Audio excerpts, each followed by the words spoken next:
Islam is peace. These terrorists don't represent peace. They represent evil and war. When we think of Islam, we think of a faith that brings comfort to 1 billion people around the world. Billions of people find comfort and solace and peace. And that's made brothers and sisters out of every race. Out of every race. You've seen too often people conflating the horrific acts of terrorism with the beliefs of an entire faith. And of course, recently we've heard inexcusable political rhetoric against Muslim Americans that has no place in our country. No surprise then that threats and harassment of Muslim Americans have surged. I just had a chance to meet with some extraordinary Muslim Americans from across the country who are doing all sorts of work. Some of them are doctors, some of them are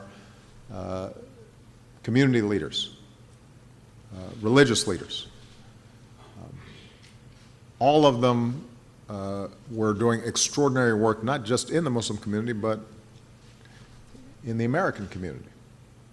And they're proud of their work in business and education and on behalf of social justice and the environment and education.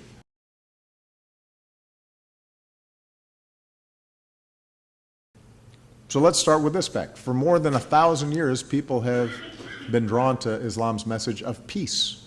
And the very word itself, Islam, comes from salam, peace. The standard greeting is, Assalamu alaikum, peace be upon you.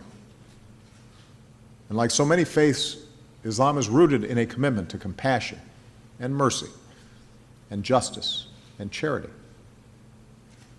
Whoever wants to enter paradise, the Prophet Muhammad taught, let him treat people the way he would love to be treated.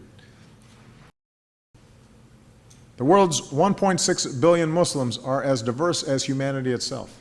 They are Arabs and Africans. They're from Latin America to Southeast Asia, Brazilians, Nigerians, Bangladeshis, Indonesians. They are white and brown and black. There's a large African American Muslim community. So here's another fact. Islam has always been part of America. Starting in colonial times, many of the slaves brought here from Africa were Muslim. And even in their bondage, some kept their faith alive. A few even won their freedom and became known to many Americans. And when enshrining the freedom of religion in our Constitution and our Bill of Rights, our founders meant what they said when they said it applied to all religions. You know, back then Muslims were often called Mohammedans. And Thomas Jefferson explained that the Virginia Statute for Religious Freedom, he wrote, was designed to protect all faiths. And I'm quoting Thomas Jefferson now, the Jew and the Gentile, the Christian and the Mohammedan. Perhaps the most pertinent fact, Muslim Americans enrich our lives today in every way. They're our neighbors, the teachers who inspire our children, the doctors who trust us with our health.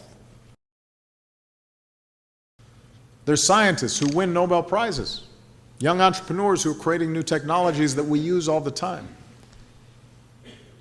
They're the sports heroes we cheer for, like Muhammad Ali and Kareem Abdul-Jabbar, Hakeem Olajuwon. Muslim Americans keep us safe. They're our police and our firefighters. They're in Homeland Security, in our intelligence community. They serve honorably in our armed forces, meaning they fight and bleed and die for our freedom. Some rest in Arlington National Cemetery. First, at a time when others are trying to divide us along lines of religion or sect, we have to reaffirm that most fundamental of truths. We are all God's children. We're all born equal with inherent dignity. And so often we focus on our outward differences and we forget how much we share. Christians, Jews, Muslims, we're all under our faiths descendants of Abraham. So mere tolerance of different religions is not enough. Our faiths summon us to embrace our common humanity. O mankind, the Quran teaches, we have made you peoples and tribes that you may know one another. If we're serious about freedom of religion, and I'm speaking now to my fellow Christians who remain the majority in this country, we have to understand, an attack on one faith is an attack on all our faiths. And we have to reject a politics that seeks to manipulate prejudice or bias and targets people because of religion.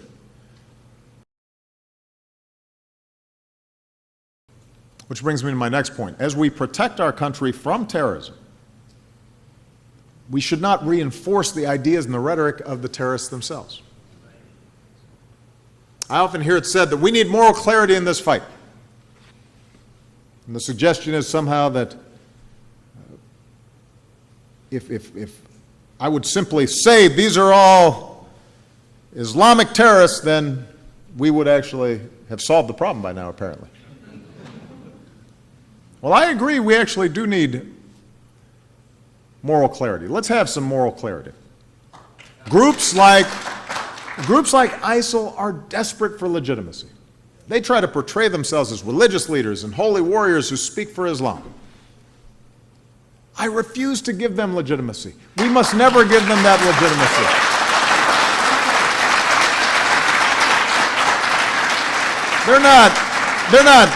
They're not defending Islam. They're not defending Muslims. The vast majority of the people they kill are innocent Muslim men, women, and children.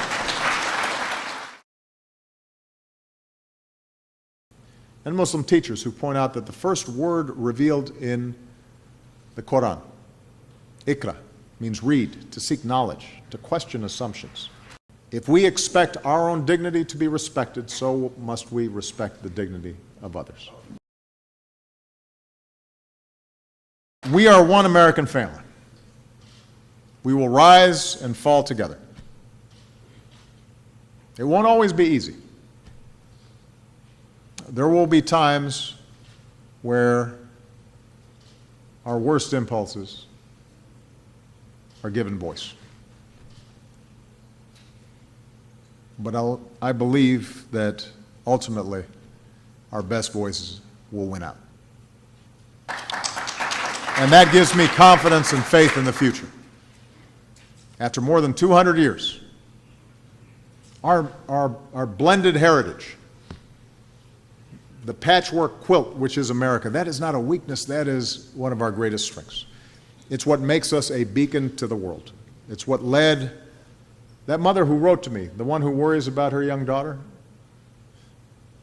it led her to end her letter with hope. Despite her fears, she said, I still believe in one nation, under God, indivisible, with liberty and justice for all.